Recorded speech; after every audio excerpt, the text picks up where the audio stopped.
el surgimiento de las primeras computadoras hasta el día de hoy, ha habido diferentes etapas en las que las computadoras se han hecho más potentes, más complejas y han reducido su tamaño. Durante la historia de las computadoras se habla de generaciones, que se puede entender como aquellas computadoras que comparten características en un determinado tiempo. Y a cada una de ellas podemos referirnos como la primera, segunda, tercera, cuarta, quinta y sexta generación de computadoras. Primera generación de las computadoras, 1946 a 1955. Para esta época, la tecnología utilizada eran los tubos al vacío.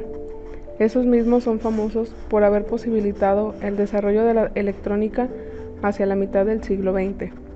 Por esta razón, los ordenadores eran desarrollados con dichos elementos.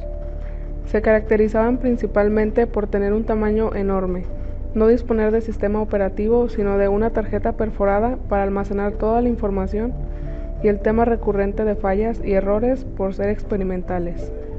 Tenían poca confiabilidad, esto debido principalmente a que los componentes electrónicos con los que estaban constituidas estas computadoras fallaban en promedio cada 7 minutos y medio, lo que obligaba a reiniciar los cálculos en cada evento de esta naturaleza. En ocasiones, la computadora arrojaba resultados diferentes en cada corrida, dependiendo qué bulbo o componente estaba dañado. Estas primeras computadoras eran utilizadas exclusivamente por las fuerzas militares y la industria científica. Pesaba alrededor de 30 toneladas y se requería todo un edificio para alojarla. Tenía 18.000 bulbos, 70.000 resistencias y 5 millones de soldaduras. Segunda generación de las computadoras. La segunda generación de computadoras abarcó el periodo comprendido entre 1959 y 1964. Esta generación marcó una nueva era que se definió por el reemplazo de las válvulas de vacío por los transistores, lo que implicó la creación de computadoras más confiables y con menores necesidades de ventilación, haciéndolas comercialmente accesibles y poderosas. Además, el uso de lenguajes de alto nivel permitió el mejoramiento en la implementación de programas y su uso en sistemas de reservaciones de líneas aéreas, control de tráfico aéreo y simulaciones de propósito general. Las grandes empresas comenzaron a utilizar la computadora en tareas de almacenamiento, registro, manejo de inventarios, nómina y contabilidad. En la segunda generación se comenzó a disminuir el tamaño de las computadoras, aunque el costo siguió siendo alto.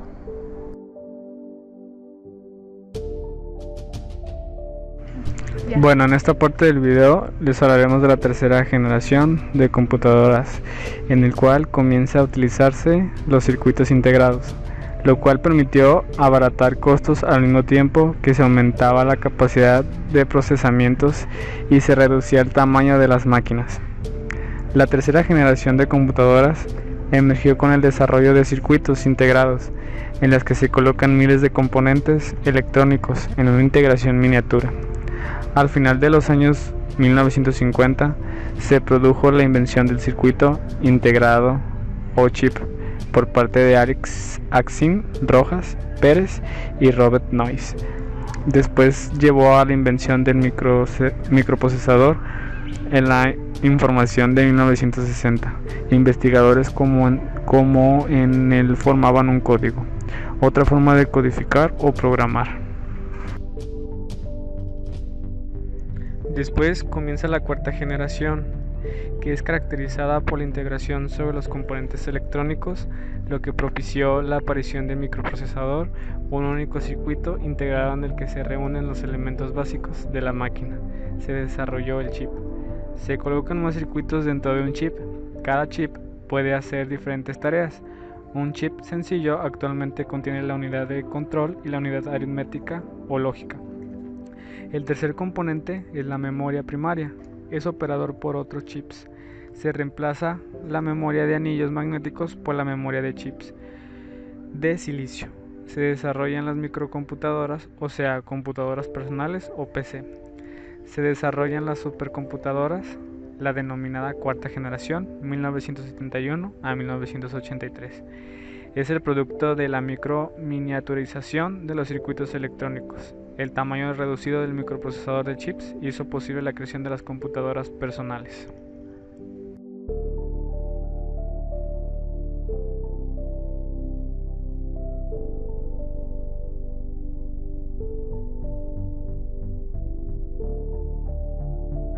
La quinta generación de las computadoras. Las computadoras de esta generación contienen una gran cantidad de microprocesadores trabajando en paralelo y pueden reconocer voz e imágenes.